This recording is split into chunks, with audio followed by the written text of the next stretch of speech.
Memang benar, terus datang malaikat terus datang ustazah. Kemudian soalan pertama yang ditanya kepada saya, man rabbuka, siapakah Tuhan kamu? Siapakah Tuhan kamu? Ditanya soalan itu.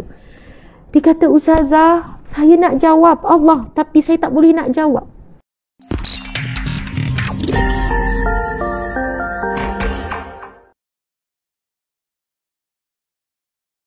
Seorang lelaki dalam satu ceramah, masa tu suami saya ada juga. Dia baru bangkit daripada koma yang begitu lama. Dia bukan orang tak ada agama. Dia bukan orang tak jaga solat. Dia juga salah seorang penceramah sebelum dia koma. Lepas tu dia berniaga maju sampai jadi jutawan. Subhanallah, dia punya branch hampir satu Malaysia. Lepas tu Allah uji, perniagaan jatuh, kebakaran ini, dan tragis dia berakhir dengan koma.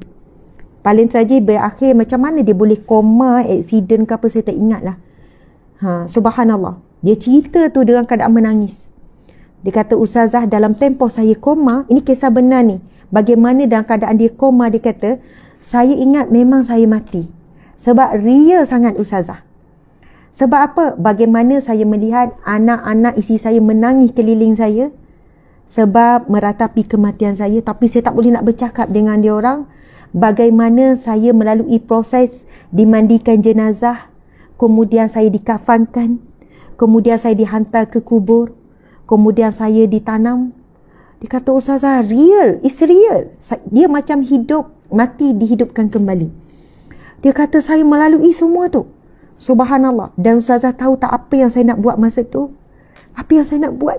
Saya minta dengan Allah untuk hidup kembali supaya saya boleh beramal soleh. Saya boleh banyakkan masa dengan Al-Quran. Saya nak banyak masa dengan Al-Quran. Sebab masa nak dihantar ke kubur tu, yang difikir adalah Al-Quran. Ada tak Al-Quran nak teman? Ada tak bacaan yang nak teman?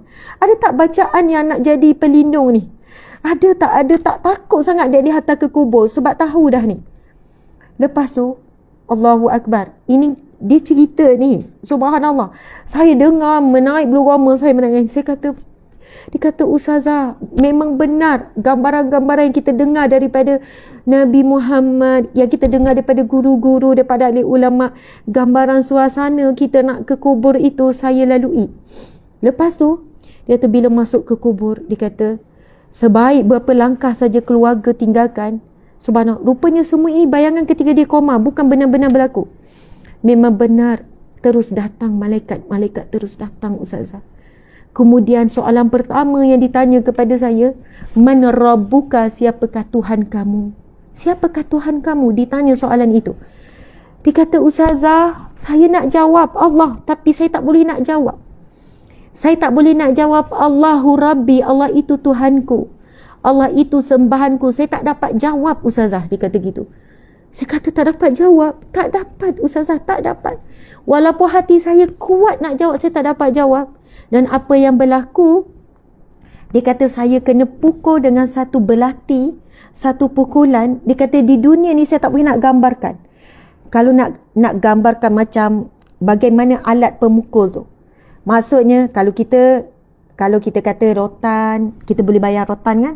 Kalau dia kata satu benda yang macam besi, tajam, dia tak boleh nak ceritakan. Gambaran tu tak ada seumpama di dunia. Saya dipukul sebab tak dijawab, saya dipukul dan saya jatuh ke dalaman yang sangat dalam dan kesakitan tak boleh digambarkan. Dan itulah yang saya lalui sepanjang saya koma. Saya ditanya dengan soalan pertama, siapakah Tuhan kamu? Saya tak dapat jawab. Allahu Akbar, tak dapat jawab. Tak tahu macam mana, saya tak ingat sebab cerita ni dalam 6 tahun, 7 tahun yang lepas. Saya habis ceramah di satu tempat di Seremban. Saya ingat situasi tempat dewan tu semua saya ingat. Lepas tu dia kata, ustazah, lepas tu saya sedar daripada koma. Perkara pertama yang saya buat ialah, lepas semua keluarga, semua doktor semua terkejut, saya bangkit semula. Perkara pertama yang saya buat adalah, ialah anak isteri semua masih bersama dengan saya. Saya terus pindahkan anak-anak ke sekolah tahfiz. Saya buat keputusan untuk menjadi ahli Al-Quran. Saya nak baca Al-Quran sebanyak-banyaknya. Sebab saya tahu tak ada siapa yang boleh tolong di dalam kubur. Melainkan yang disebut dalam hadis Nabi, Al-Quran itu pemberi syafaat.